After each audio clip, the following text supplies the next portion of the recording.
클릭해주셔서 감사합니다. Hello everyone, I'm Laiseo JKD. In the previous lecture, we talked about why governments intervene in the economy. Today, we are going to discuss another major economic issue that affects almost everyone, inflation. Why do prices keep rising over time? Why does food become more expensive? Why does rent increase? Why did older generations buy houses much more cheaply than today? Um, and why does money itself seem to lose value over time? Today we will explore inflation, purchasing power, and the rising cost of living. Let's begin. First, what is inflation? Inflation means a general increase in prices over time. At the same time, it also means the purchasing power of money decreases. Purchasing power means how much goods and services your money can buy. For example, suppose a hamburger costs $5 today.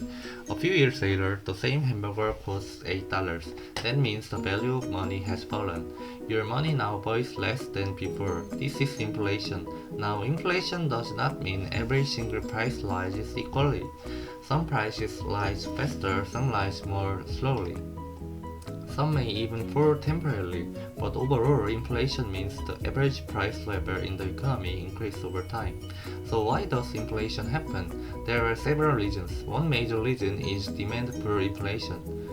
This happens when demand grows faster than supply. For example, suppose people suddenly have more money and begin buying many products, but companies cannot increase production quickly enough.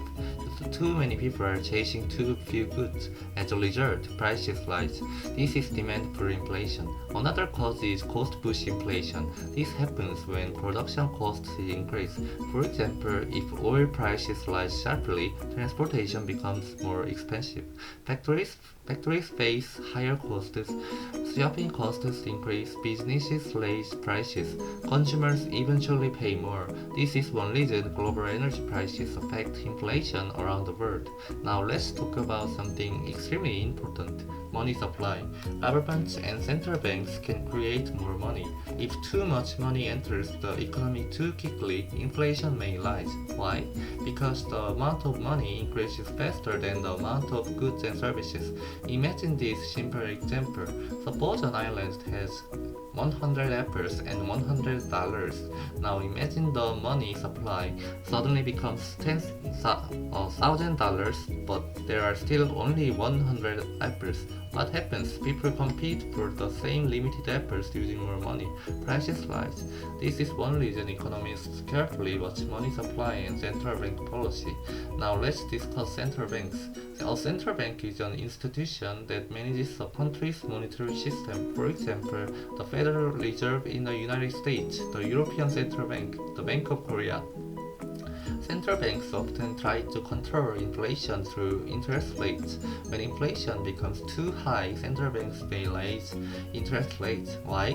Because higher interest rates make borrowing more expensive. People spend less. Businesses invest less aggressively. Economic demand slows down. This can reduce inflationary pressure. Now here is something important.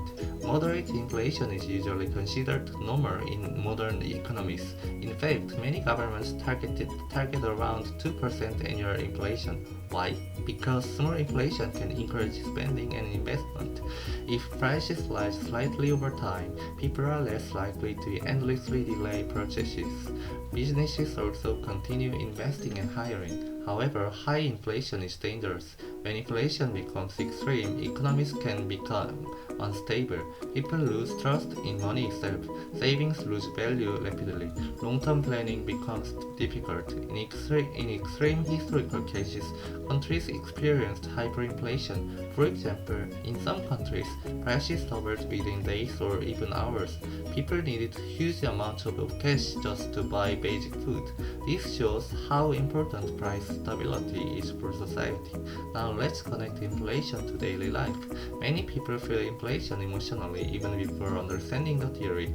When grocery bills increase, when rent rises, when transportation becomes expensive, people feel pressure immediately. Even if salaries increase slightly, inflation may still reduce real purchasing power. This is why many workers ask for higher wages during inflationary periods. Inflation also affects different groups differently. For example, people with large savings may suffer because money loses value. Borrowers may sometimes benefit because the real value of debt decreases over time. Asset owners, such as people with real estate or stocks, may experience different effects depending on economic conditions. Inflation changes economic relationships throughout society. Now, here is an important economic idea. Not all inflation is caused by greed. Sometimes people simply say companies are greedy, but inflation is usually more complex. It involves supply and demand, energy prices, wages, global trade, monetary policy, consumer expectations. Economics tries to analyze these larger systems rather than searching for one simple line. Now let's summarize today's lecture. Inflation means a general rise in prices over time. As inflation rises, the purchasing power of money falls. Inflation can happen because of rising demand, rising production costs, excessive money supply. Central banks often use interest rates to control inflation. Moderate inflation is normal, but high inflation can damage economic stability. And because inflation affects daily life, understanding inflation helps us better understand the modern economy. Thank you for watching. If you enjoyed this lecture, please like and subscribe. And in the next video, we will discuss another major economic topic, recession. Why do economies suddenly slow down and enter crisis? See you next time.